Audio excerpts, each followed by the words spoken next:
Hi everyone and welcome back to my channel called zuzanareacts, where I learn all things powered with your help and I just share my Slovak Central European point of view. Now in today's video I'm super excited. Many of you have requested this video about brief history of Vedas. I haven't had time to get around to this one, but I have been dying to do this for such a long time. So before we get into this video, please like this video and click on the subscribe button and turn on the notification. Thank you so much for your support. Okay, so basically I have no idea what this is about, so I'm actually dying to know. So let's check it out together. Vedabhumi, the land of knowledge, that is one of the names of India, and for a very good reason. If we turn the hidden pages of the history, long before the Islamic invasions and the European colonization, India has been one of the very few civilizations which has a very advanced education system of that times. I'm not saying this. If we turn back the pages of the history before 1000 AD, that's before Mughal invasions and the European colonization began, travelers from Europe, Persia to China used to travel to India to obtain the knowledge as part of this Vedic culture. If you read the books written by Megasthenes, Alberoni, or Hyun-sang, you'll get to know how advanced Indian education system at that time was. The knowledge of ancient India. It is one of the most comprehensive and complex education systems in the world.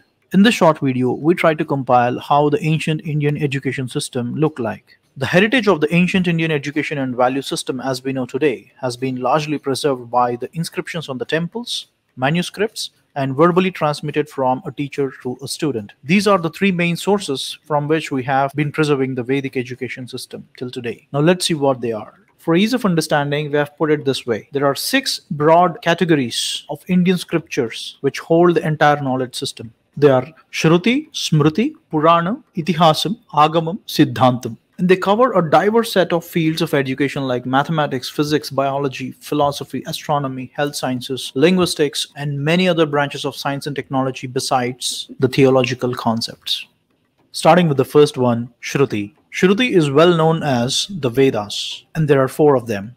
Rig Veda, Yajurveda, Samaveda, and Atharvana Veda. Rig means praise, a form of expressing the gratitude. It explains about the various hymns praising the elements of nature and cosmos. And the second one is Yajurveda. Yajur means worship.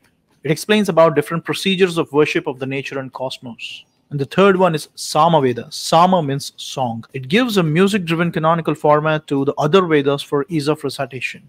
The fourth one is Atharvana Veda. Atharva means stable mind.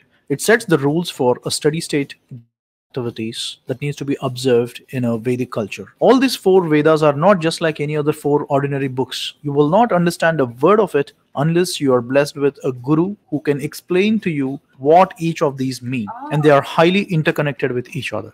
Further down, if we look into any of these 4 Vedas, it has 4 fundamental blocks. Aranyaka, Brahmana, Samhita, Upanishad, supported by 6 external blocks. Siksha, Vyakarana, Chandas, Nirukta, Jyotisha, and Kalpa. We'll keep it very simple, not going into further details. The 4 internal blocks of Aranyaka, Brahmana, Samhita, and Upanishads, they describe the theosophical, philosophical, and physiological anatomy of the cosmos and the nature and the fundamentals of human existence. In simple words, it describes Brahman, which means the ultimate and the supreme power of the existence. The 6 external blocks, Siksha, Vyakarana, Chandas, Nirukta, Jyotisha, and Kalpa, these are called as Vedangas. They complement the knowledge framework of Vedas with different and intricate specializations each. As you see here, Siksha is study of phonetics, Vyakarana is study of grammar, Chandas is study of linguistic rhythm and prosody, Nirukta is study of etymology, Jyotisha is study of astronomy, and Kalpa is study of rituals. All these 6 are called as Vedangas. And that's how the 4 Vedas are supported by the 6 Vedangas. And that is not all. Each of the 4 Vedas have 4 Upavedas as an offspring. Ayurveda, the study of life sciences, ascribing to Rig Veda. Gandharva Veda, study of music, art, and dance, ascribing to Samaveda. Dhanurveda, study of archery and warfare, ascribing to Yajurveda, and Ardhashastra, study of business administration and political sciences, ascribing to Atharvana Veda. Now, this is the complete picture of what we call today, in simple words, as Vedas. And one of our prime objectives of this channel, Project Shivoham, is to bring forward this entire knowledge system in a simple format that everybody can understand. We already did a couple of documentaries on Dhanurvedam, Ayurvedam, Sanskrit, and a lot more. And you can find them on our channel. And the next one is Smrti. Smrti is authored by the sages and saints who mastered Shruti, which is the Vedas, and brought in their experiences and revelations. It is much like a thesis that the sages on different branches of studies like theology, philosophy, science, etc. It completely subserves or ascribes to Shruti, which is the final authority. And there are 18 such Smritis written by different rishis. And they are Atri, Vishnu, Harita, Aushanasi, Angirasa, Yama, Apastambha, Samavarta, Katyayana, Brihaspati, Parashara, Vyasa, Shankha, Likita, Daksha, Gautama, Shatatapa, and Vasistha Smrti. And the next one is Puranam.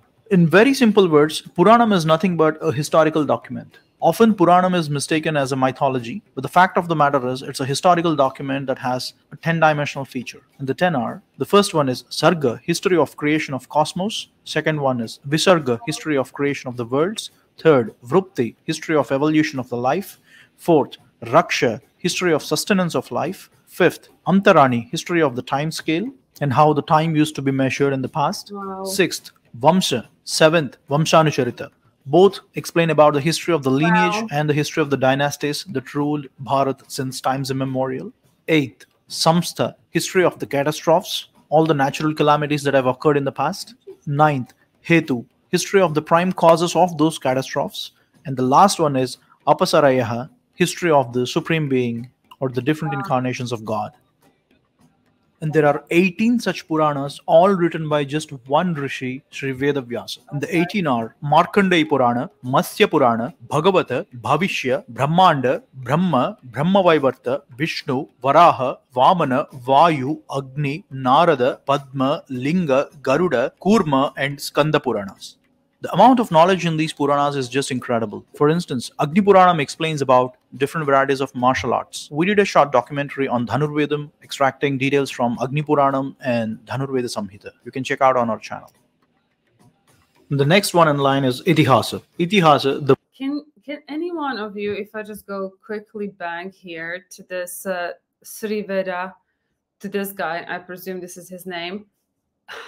What goes through my head is usually like, how can you believe like, for me it's the Bible. Like, how can you believe in a book that has been written, I don't know if I can make that comparison, but hear me out, that has been written like, I think centuries, no, I don't know how many years ago after Christ's death it was written, like a kind of anecdotal teachings. So I always like struggle with that. But then, and what I'm trying to say here is what I struggle is when one person writes it. So I'm sure it couldn't have just been him, right? It must have been like a bigger support system, and he's been overseeing, let's use the current world terminology, that process, right? Because then what if it would be really indeed just him writing it, and then you're just believing in kind of documents that were written by one man, which I do struggle with these kinds of concepts because, like, you know, I don't know, in my logical mind, it feels like certainly there is more to this than just like one person writing it.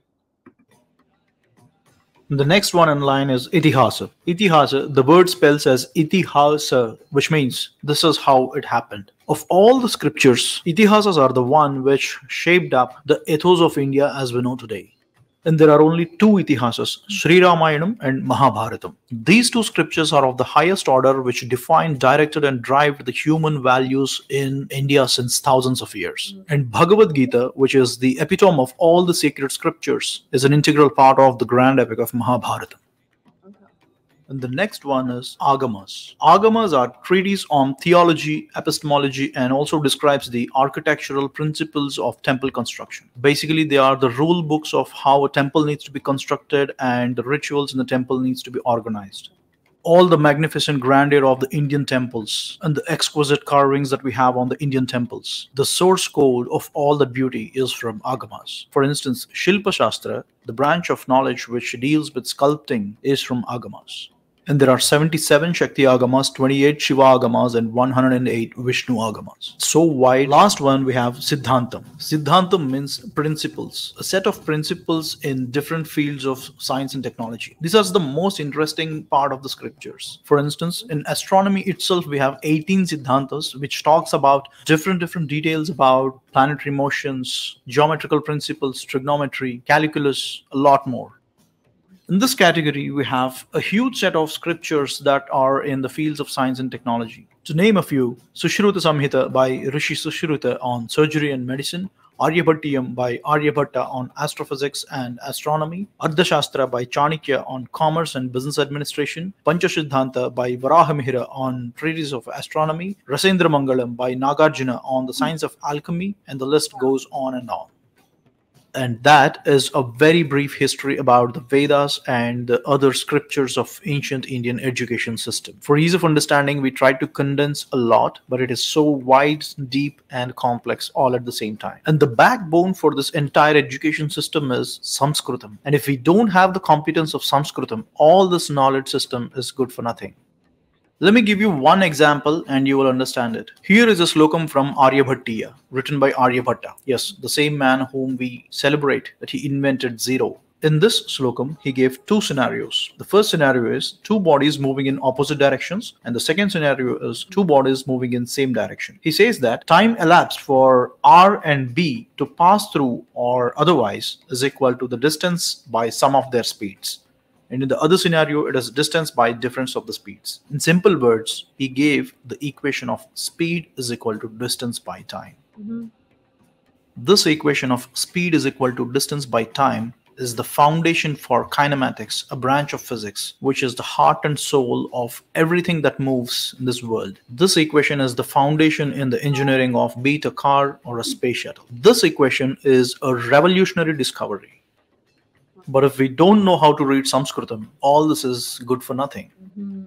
According to the documented history, Galileo Galilei, in the year 1638, he published a book called Two New Sciences. In this book, he first gave the formula of speed is equal to distance by time. Now, don't start judging Galileo. All his work is original, and if you read this book, you'll get to know. He did not get inspired from Aryabhatta. But the fact of the matter is, something that was discovered by Aryabhatta in 510 CE had to be rediscovered by Galileo in the year 1638. In these 1000 years, the speed is equal to distance by time equation, which is written in Sanskritam, is locked up in Aryabhattiya. 1000 years. Imagine what could have been the impact if this was known earlier to the whole world. Exactly. All we know about Aryabhatta is he invented zero, but he has left us a wealth of information. Well, how many such equations and other scientific concepts are hidden in the Indian scriptures, which are written in Sanskritam, waiting to be decoded? Well, I'm not saying that all the great things in this world were invented or discovered by Indians, but all the great things that were done by Indians are not known to the world. And that's why we started Project Shivoham, to bring forward all these kinds of stories. And as always, thanks for watching. I believe this is it for today's video from their end. And what goes through my head is that I need to quit this YouTube channel and I need to learn Sanskrit. And I'm going to move to India and study all of this. This is amazing. Like, this blows my mind. Like, this is out of this world. I just wish, you know, all these kind of older civilizations, whether it's Indian, whether it's Mayan, Incas, whatever, you know, Egypt, like, we had that kind of knowledge. It was somehow, you know, retained, but it feels like all out there, and that's just my wild assumption, because Sanskrit is still kind of, I think that you guys can speak, right, Sanskrit, or I don't know if it's spoken, if it's just written, but through that it could be, yeah, rediscovered, which could bring a lot to humanity. And I think it's just amazing. I think my next project is to learn Sanskrit. I know some of you had mentioned that, but this just gave me a lot of motivation. I don't know. I would need my day to have 48 hours for that to happen, but this just makes me seriously thinking. This is wow for me. This is wow. So let me know, please, in the comments. Like, so most of you, how does it work? Do you speak Sanskrit? Is it spoken? Is it only written?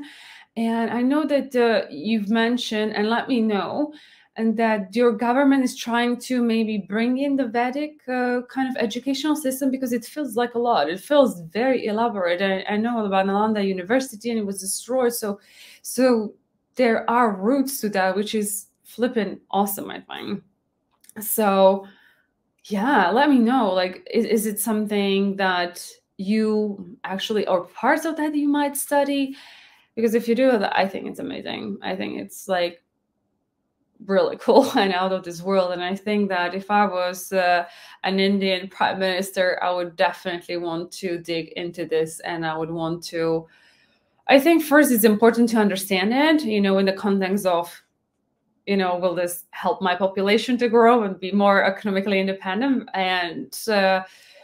and you know, really analyze it and then bring it to life, or the parts to life that would be helpful to the population. So I'm just very curious. Please do let me know how it works in India. I'm super duper curious in the comments below.